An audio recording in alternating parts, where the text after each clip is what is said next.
Assalamualaikum warahmatullahi wabarakatuh dan salam sejahtera anak-anak tahun 5. Okey, hari ini kita nak sambung pembelajaran kita yang lalu dalam tajuk elektrik.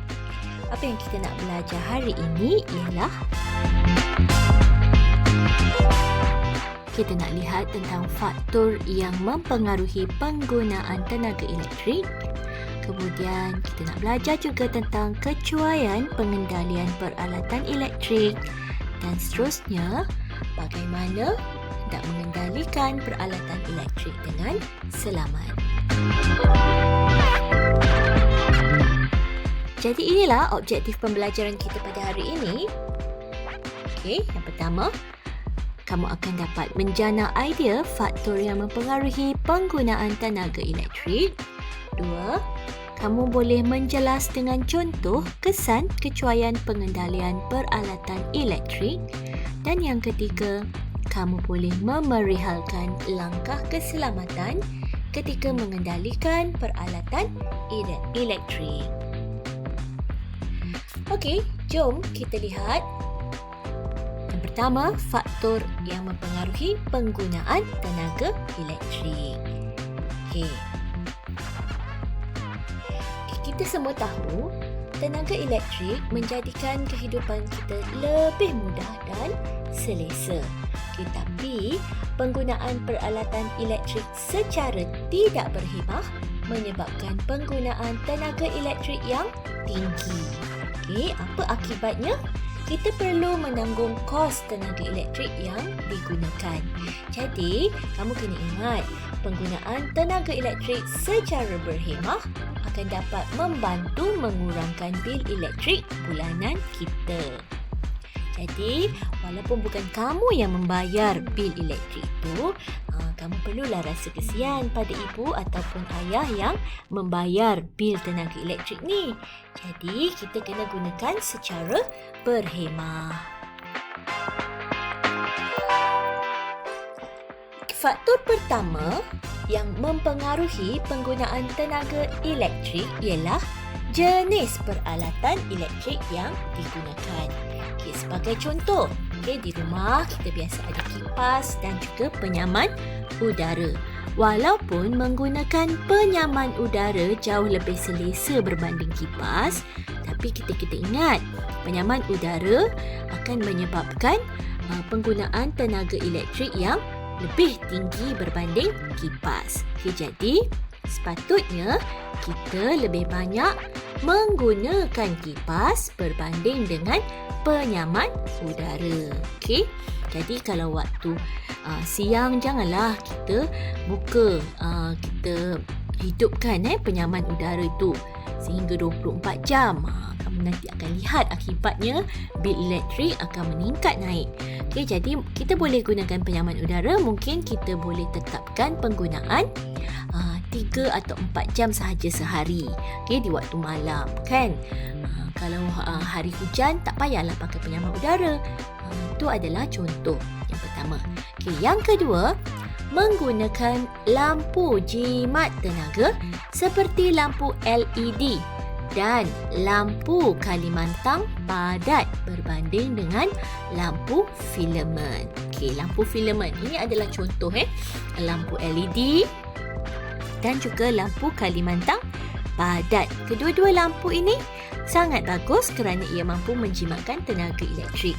Tapi kalau kita guna mentol biasa ni, lampu filament ni menggunakan tenaga elektrik lebih banyak berbanding dua lampu yang cikgu sebutkan tadi. Jadi, sebenarnya kenapa boleh lampu LED dan lampu Kalimantan padat ni menjimatkan elektrik? Kerana lampu LED dan juga lampu Kalimantan padat ni ialah merupakan hasil produk teknologi hijau. Jadi, teknologi hijau ni seperti dalam buku teks kamu muka surat 133 ada dinyatakan teknologi hijau ialah kaedah penghasilan produk atau pengeluaran yang mampan dengan menggunakan sumber yang boleh dikitar semula, bersifat mesra alam dan tidak menyebabkan pencemaran alam sekitar. Contohnya aplikasi teknologi hijau ini adalah menggunakan lampu diod pancaran cahaya atau light emitting diode, LED ni lah. Okey, untuk pencahayaan yang menjimatkan tenaga elektrik. Jadi dia bukan sahaja menjimatkan tenaga elektrik, malahan ia juga mesra alam. Okey. Kalau tadi itu ialah faktor yang pertama. Okey, faktor yang kedua ialah tempoh penggunaan peralatan elektrik. Maksudnya berapa lama kamu menggunakan sesuatu alatan elektrik. Okay, sebagai contoh yang pertama, okay, kita tutup suis semasa tidur, suis lampu. Okay. Waktu tidur tak payahlah nak terang kan. Jadi tutupkan suis lampu kamu semasa tidur. Atau ada yang takut tidur dalam gelap? Okey, janganlah gunakan pencahayaan dari luar. Biasanya kalau kat luar rumah kita pun sebenarnya agak terang sebab ada lampu jalan dan sebagainya. Jadi lampu di rumah kita tutuplah semasa tidur. Okey, dan yang kedua, contoh yang kedua, mengurangkan penggunaan pemanas air semasa mandi.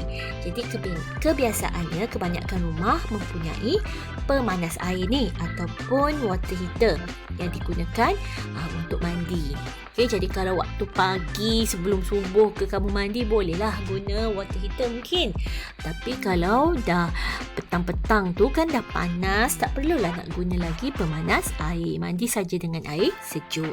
Jadi kita hadkan penggunaan pemanas air mungkin sekali sehari sahaja dalam masa yang sekejap, mungkin 5 atau 10 minit. Jangan lama-lama pula guna pemanas air tu. Okey, kemudian apa lagi? Contohnya, okey, yang ketiga, tidak membiarkan peralatan elektrik terpasang jika tidak digunakan. Ini selalu ni kan. Kadang-kadang kita tengok TV, lepas tu kita tidur. Alatan TV tu terpasang aja. Begitu juga dengan lampu, kipas, kita biarkan terpasang padahal tak ada siapa pun di ruang tersebut kan. Okay, jadi biasakan kalau keluar bilik ataupun meninggalkan ruang tamu, tutup semua peralatan elektrik. Jangan biarkan terpasang. Yang keempat, tidak membiarkan peti sejuk terbuka untuk jangka masa yang lama. Kenapa tak boleh biarkan peti sejuk terbuka ni? Kerana bila peti sejuk terbuka, ia akan menyebabkan penggunaan tenaga elektrik yang tinggi untuk menyejukkan peti sejuk tersebut. Jadi oleh itu, kalau kamu buka peti sejuk, terus fikir nak ambil apa, ambil barang dan cepat-cepat tutup. Jadi dapatlah menjimatkan tenaga elektrik. Jadi itu antara contoh bagaimana tempoh penggunaan peralatan elektrik. Jadi faktor yang pertama tadi kita dah bincang jenis peralatan elektrik yang digunakan, dan faktor kedua tempoh penggunaan peralatan elektrik. Jadi dua faktor ini mempengaruhi penggunaan tenaga elektrik. Okey, seterusnya yang kedua kita nak lihat apakah dia kecuaian pengendalian peralatan elektrik. Okey. Jadi, sebagaimana yang kita tahu, elektrik mempunyai pelbagai kegunaan. Walau bagaimanapun, kecuaian dalam pengendalian peralatan elektrik adalah sangat berbahaya. Kenapa? Sebab ianya boleh membawa bencana seperti kebakaran atau lebih teruk lagi, kematian. Okey, jom kita lihat apa dia kecuaiannya. Okey, yang pertama, boleh mengakibatkan renjatan elektrik. Bagaimana renjatan elektrik ini boleh berlaku? Okey, sebagai contoh, kita menyentuh suis atau peralatan elektrik dengan tangan yang lembab ataupun basah. Jadi, bila tangan kita basah, jangan sentuh peralatan elektrik kerana boleh menyebabkan renjatan elektrik. Renjatan elektrik ini boleh membawa maut. Bukan main-main ya. Okey, kemudian contoh seterusnya, memasukkan objek bersifat konduktor elektrik ke dalam soket. Seperti inilah. Okey, tak boleh nak bila palam yang dua begini, kita susah nak masukkan ke dalam soket. Jadi gunakan pula gunting. Gunting ialah konduktor elektrik kerana bahagiannya diperbuat daripada besi. Bila cikgu sebut konduktor elektrik, maksudnya ia boleh mengalirkan arus elektrik. Jadi sangat berbahaya. Bila kamu cocok macam ini, arus elektrik boleh mengalir dan apa akibatnya? kamu akan terkena renjatan elektrik. Okey, contoh seterusnya menggunakan peralatan elektrik dengan wayar yang rosak. Kamu kena ingat ya, kalau wayar peralatan elektrik kamu dah begini keadaannya, hendaklah kita tukar wayar yang baru. Kerana wayar ini boleh menyebabkan litar pintas berlaku. Litar pintas ini boleh mengakibatkan apa? Kebakaran. Jadi bahaya. Okey. Seterusnya, contoh lagi, membuat penyambungan yang berlebihan pada satu soket. Tengoklah ni, keadaan ni. Satu soket ni dia sambung banyak-banyak wire charger begini. Okey, jangan buat begini sebab ia boleh menyebabkan litar pintas. Kamu biasakan kena guna satu soket, satu sahaja sambungan. Dan juga kena ingat, kalau alat elektrik yang mempunyai voltan yang tinggi, yang memerlukan voltan tinggi seperti peti sejuk ataupun televisyen, kita jangan sesekali membuat penyambungan yang sama bagi peralatan tersebut kerana litar pintas akan berlaku. Litar pintas boleh mengakibatkan kebakaran. Okey. Yang ketiga ialah kebakaran kerana berpunca daripada peralatan elektrik. Apa yang boleh menyebabkan kebakaran berlaku? Itu dengan tidak mengendalikan peralatan elektrik dengan betul. Macam inilah kecuaian. Jadi bila kita gosok baju, iron baju, ingat jangan tinggalkan. Atau akibatnya nanti akan terbakar seperti ini. Dan juga kita jangan membiarkan peralatan elektrik dicas terlalu lama. Okey? Dan apatah lagi kalau kamu menggunakan kabel yang tidak original. Kabel tiruan. Okey, sebab kabel tiruan ni dia tak ada fungsi keselamatan. Jadi bila peralatan elektrik seperti handphone, tab dicas terlalu lama, ia akan menyebabkan kebakaran. Jadi perkara-perkara seperti ini jangan dilakukan. Okey, yang ketiga, kita nak tahu bagaimana nak mengendalikan peralatan elektrik dengan selamat. Jadi tadi cikgu dah terangkan apabila kita terkena arus elektrik secara berlebihan, kita akan mengalami kecederaan dan boleh membawa maut. Oleh itu, kita perlulah mengamalkan langkah-langkah keselamatan dalam mengendalikan peralatan elektrik. Jadi bagaimana kita boleh menggunakan peralatan elektrik ini dengan selamat?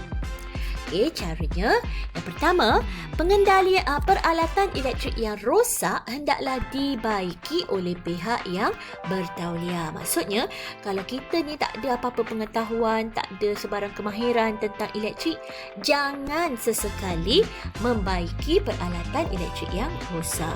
Jadi pergilah suruh orang yang mempunyai kemahiran yang ditauliahkan, yang ada sijil untuk membaiki peralatan elektrik yang rosak, kerana mereka lebih tahu apa ciri keselamatan yang hendak dilakukan. Kita tak tahu kan.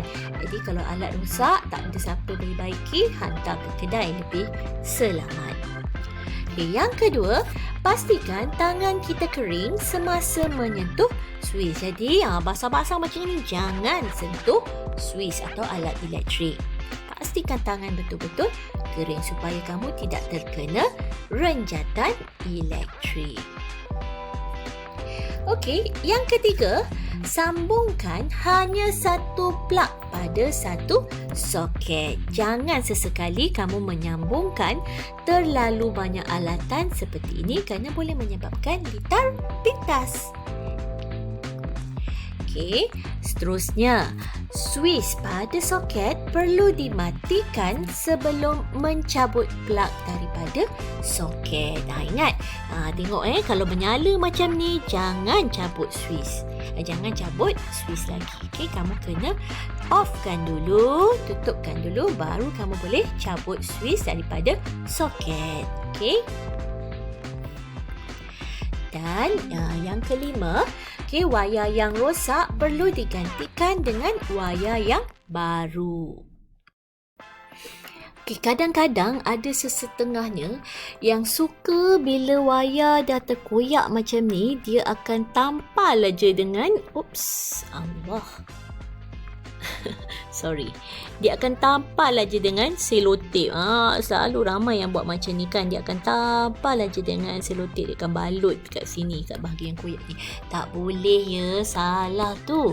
Okey, itu akan menyebabkan litar pintas juga. Okey, jadi seeloknya bila wayar dah rosak begitu, kita hendaklah gantikan dengan kabel yang baru. Okey, boleh diganti. Tak ada masalah tu. Okey. Jangan sesekali gunakan wayar yang telah rosak. Jadi, okey, kita dah pun tiba ke slide yang terakhir. Okey, cikgu harap penerangan cikgu tentang bagaimana faktor yang mempengaruhi penggunaan tenaga elektrik, kecuaian pengendalian peralatan elektrik dan juga cara untuk mengendalikan peralatan elektrik dengan selamat telah pun kamu fahami. Okey, jadi cikgu harap kamu juga dapat mengamalkan apa yang cikgu terangkan hari ini. Okey, terutama cara mengendalikan peralatan elektrik dengan selamat dan juga cara penjimatan tenaga elektrik di rumah. Okey, anak-anak, itu sahaja untuk pelajaran kita hari ini. Okey, sekian. Terima kasih. Jumpa lagi. Bye.